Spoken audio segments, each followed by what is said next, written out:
Well, hello, and welcome to a new session of Storytime with Duke. Feel like I'm on NPR. Hi, I'm the Duke, and you're listening to CMR's All Stories Considered. I don't know. What we are considering though is We Had Stars Once. This is the second episode of Storytime with Duke. So that means I'm going to be reading, what is the second story? Out of Sight by Nikoda Fox. The second story in We Had Stars Once. Available now. I'll put a link in the thing where you can download it. So without further ado, it's Out of Sight by Nikoda Fox. Master Sergeant Hisaki Shibukawa storms into his commander's officers' meeting, still clad in the light armor used on training runs. Blood, mostly from the fresh squad he almost lost, coats his arms and chest piece. Fragrant splashes of the clear bile that serves as the blood in their advanced combat training drones create visual distortions on the armor. He slides between two officers who recoil from his approach and slams a fistful of ghost collars onto the meeting table. The collars are still wet. Blood oozes through his fingers as his eyes, burning with rage, meet General Maxwell's across the table. "Gentlemen," the general addresses the seated personnel, "if you would excuse us." They hurry to leave. Maxwell adjusts his uniform and smiles at Hisaki. The general's cold blue eyes, in stark contrast with his warm mahogany skin, gleam with smug superiority. "Master Sergeant, what brings you here on this fine day?" He gestures out the window to a bright and sunny afternoon. Hisaki's dark gaze remains fixed on the general. "You know damn well what, sir. That wasn't battle training. There shouldn't have been any ghosts within 100 miles of that site. It was a green squad with pop guns, for Christ's sake." Maxwell stands and turns to the window, looking out over the parade ground. "You know I don't often stand for insubordination, Master Sergeant," he says calmly. "Yet you are still here. Doesn't that strike you as unusual?" Hisaki's jaw works, and he stops himself from clenching his hands into tight fists. The general has a point. MPs should have escorted him halfway out of the building by now.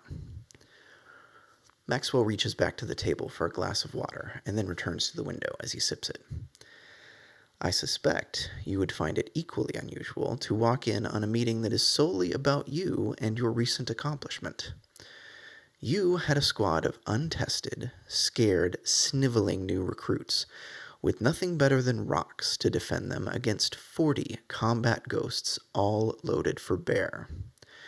You were outnumbered 2-1, yet the ghosts were annihilated, and 5 of your men didn't even need to be hospitalized. We lost a lot of good officers to find you, Shibukawa." Hisaki freezes. Maxwell eyes him, then checks to make sure the door is closed before he continues. "Out of 50 training missions that accidentally encountered a full complement of ghosts, yours was the only one with survivors." Hisaki takes a moment to let the general's words sink in. More than 1,000 soldiers executed mere weeks after joining a cause they believed in. Kids trying to prove themselves, to make their families proud, all dead while their general shows no remorse. If anything, he seems relieved. Hisaki can hardly conceal his disgust with his commanding officer. To his credit, Maxwell seems to notice Hisaki's obvious inner struggle and softens his expression. When he speaks, his voice is level and almost sympathetic. "This project was not undertaken in vain. There are innumerable lives that will be saved by what has happened and what you will do." Hisaki frowns and growls. "What exactly will that be, sir?" "You will be briefed on the ship waiting for you," Maxwell says as he turns back to the window. "You are dismissed, Master Sergeant." This is the second private transport Hisaki has embarked on in his entire life.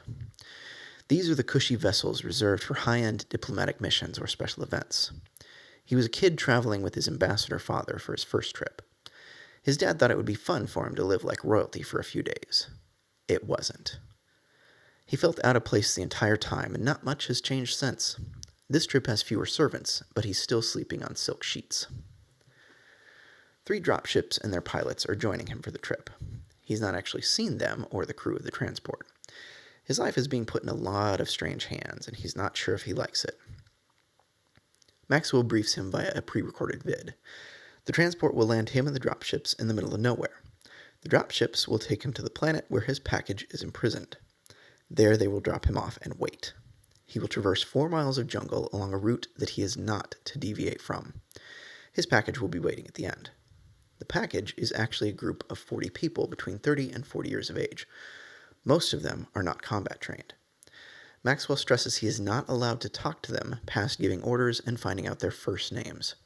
He then lists 2 court-martialable offenses: skin-to-skin contact and a greater than 20% casualty rate. Hisaki pauses the vid, backs up, plays it again. "Do not touch them skin to skin," comes Maxwell's stern voice. "Why the hell not?" Hisaki asks out loud, talking over Maxwell. "And if you lose more than 20%, which I know you won't, you will also be court-martialed," Maxwell continues.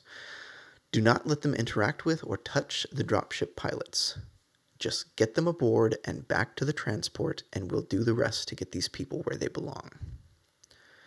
The screen goes blank. Hisaki stares at it, his head cocked to the side in thought.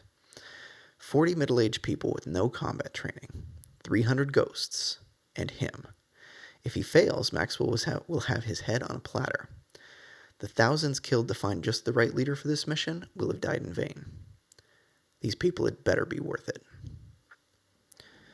Hisaki runs as fast as his armor and gear will allow, the 40 prisoners keeping up with him admirably, despite how miserable and drenched they look. They're all dressed in the clothes they had been wearing when captured. There's a lot of business casual. He feels a little guilty wearing climate-controlled armor in this hot, dense jungle, but at least they get to wear comfortable shoes. He spots one of his landmark trees and points left, down a barely visible game trail. He stops one of the de facto leaders, a young woman with sharp brown eyes and long auburn hair, named Aislinn. "Go straight to the clearing, but do not enter it until I tell you. Do you understand?" She nods with a barely audible, "Yeah," between panting breaths, then turns to the group and repeats the order. They take off. Hisaki raises his rifle and waits, counting as they rush by. One man, Ethan, eyes as wild as his unkempt sandy beard, has picked up a rifle from a ghost Hisaki killed and brings up the rear. Hisaki doesn't object to his being armed. He moves like a man with military training. But he has no idea how Ethan had time to stop and grab the weapon. Ethan is almost to Hisaki when a bolt of superheated plasma catches him in the lower back. He grunts and spills forward, cradling his rifle to his chest. He pushes himself over and sits up, taking aim at his attacker. Hisaki and Ethan open fire simultaneously on the ghost, sending it to the ground with a volley of armor-piercing rounds. Ethan slumps back down. Hisaki kneels next to him, but Ethan waves him off. With a labored breath, he says, "Go. I'm not leaving anyone behind." Ethan slaps the growing puddle of blood underneath him and says with more force, "Go." He points at Hisaki's equipment. "Grenade." "I'll do you one better." He unslings his pack and digs out his last anti-personnel mine. Ethan smiles with red-tinted teeth, then laughs. Hisaki tries to hand him the mine, and it's pulled from his hand by an unseen force instead, and floats over to land in a spot a few yards away. When he turns back to Ethan, he sees he's focused on the mine and suddenly looks far more drained. Ethan's eyes meet Hisaki's, and he grins a wolfish grin and reaches for the detonator. A slight smile of understanding upturns the corner of Hisaki's mouth, and he wraps Ethan's hand around the clacker. Ethan raises his free hand to his brow. Hisaki returns the salute and takes off down the trail. He taps his radio. "Firebird 1, copy." There's a burst of static, and the pilot of the lead dropship replies in a slow drawl. "Read you 5x5, Sarge." "I'm going to need some deforestation at waist height in a few minutes. You think you can do that?" "Where do you want it?" "On my beacon. Give me 10 seconds after I turn it on, no more. Once they detect the signal, they'll be all over us." "Still think there's at least 200 of them out there?" "What do your sensors say?" 20, 30 tops. Ever see a cockroach colony?" "Can't say that I have." "Once I turn the beacon on, You will. Whatever you say, sir. Firebird 1 out. The radio clicks off as he reaches the group of prisoners crouched at the edge of the clearing, barely able to see over the tall grass. He pulls up next to Aislinn. Everyone accounted for? All but you and Ethan. She looks over her shoulder down the trail. An explosion shakes the trees and spooks most of the group. He's not coming. Aislinn swallows and gives a single nod. Hisaki stands up to address the others. We have 500 meters to the rendezvous. When I say go, you run. When I say stop, you lay flat down on the ground until I give the word. Understood? There's general assent. He scans the edges of the clearing and yells, "Go!" at the top of his lungs. They break cover and run. Hisaki is out in front, surprised to find Aislinn keeping up with him. He yells for them to stop and drops to the ground facing the group, clicking on his beacon once he's sure they're all down. The 3 dropships are already in the air behind him. When the beacon lights up, Hisaki hears the ships wheel toward the clearing and Firebird 1 starts the countdown. 10. Hisaki hears the ghosts rushing through the grass. 9. Shrieks, barks, and growls pierce the air. 8. A few of the prisoners start to whimper in fear. One man looks around, frantic. 7. Hisaki sees the outlines of the ghosts darkening the sea of green. 6.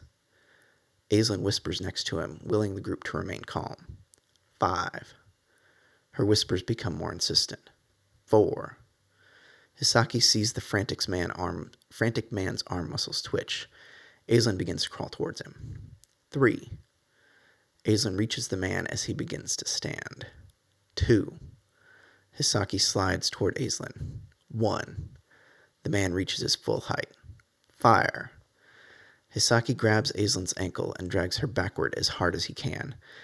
The dropships open fire and thousands of bullets tear through the air. The frantic man's upper half drops to the ground in front of Aislinn, his bottom half toppling to the side. She watches as his blood pours over the ground, her brown eyes wide with horror and anger. Hisaki jumps to his feet the moment the guns go silent. Run! Everyone stands and sprints toward their designated dropships, except for Aislinn. Hisaki drops to one knee and leans in close. You need to stand, and you need to run. She closes her eyes and takes a breath. When she opens them, Hisaki sees they are clear and focused. They stand and sprint for the remaining dropship. With 40 meters left, Aislinn hits the dirt, pulling Hisaki down with her. A bolt of plasma cuts through the air where his torso had just been and burns out on the gray hull of the dropship. Hisaki switches his beacon off and leads Aislinn in a slow combat crawl. He scans the brush behind them and curses under his breath in Japanese when he sees nothing.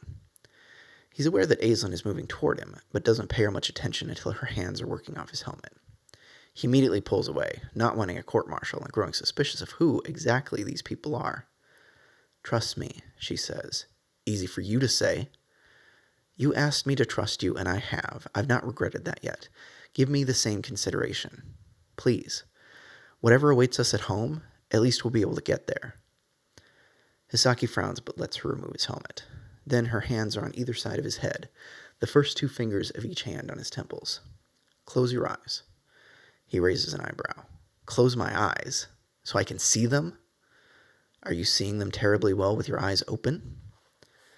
Hisaki concedes and closes his eyes. You're very tense, Master Sergeant. Can't imagine why. I need you to be calm or this won't work. Hisaki takes a deep breath and forces his mind and body into a calmer state. It's soon replaced by nervous energy and a strong prey drive. This confuses him until he realizes that he's feeling the ghosts that surround them, and he fully understands who these people are, why they've been imprisoned, and why his government wants them alive and out. Suddenly, momentarily, none of that matters. He knows where the ghosts are. Hisaki turns to his back, unclips a grenade from his belt, and throws it into the highest concentration of ghosts. They're not as far away as he would like, and he rolls Aislinn beneath his armored body and covers his head with his arms. The explosion rattles his teeth and sends dirt and body parts flying over them. As soon as it's clear, her hands are on him again. He doesn't balk this time, doesn't fight her, even though everything he's been taught tells him not to let a sigh within 10 miles of his person. Right now, he needs to use every tool he can so that his person can get within 10 miles of safety and home. Now that he knows what to look for, it's easy to pinpoint the location of the ghosts that survived his grenade. They're alarmed, but determined.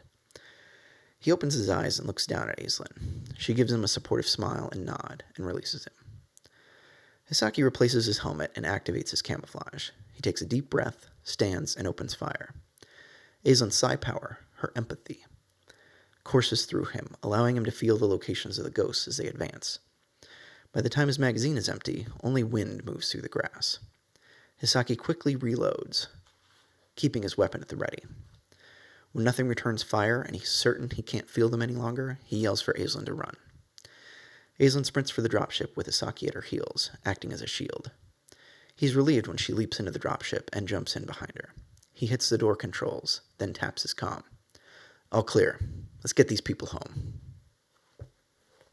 And that was Out of Sight by Nikoda Fox, as published in We Had Stars Once. Available now. Hope you enjoyed that. Hope you continue to enjoy story time with the Duke. I'd say I'm enjoying this. This is pretty cool. I like it. We've got several more stories left in the book. I hope to continue doing one of these a week, roughly, as I have the time. Hopefully I'll have the time once a week. I hope you'll continue checking these out on YouTube. The MP3 will be available on my Patreon. I'll put a link to that down below as well. If you want to pick up a copy of the book, We Had Stars Once, digital copy, that link will be down below as well. Digital copy is available on the Gumroad site. I'll put a direct link to that as well if you'd like, if you want to pick that up. We also have Saudade, the digital copy available on Gumroad, as well as the ARC copy of Dust and Sorrow, also by Nikoda Fox, who you just enjoyed the storytelling stylings of, here on Storytime with the Duke. Until next time, y'all, be kind to yourselves and each other. Peace.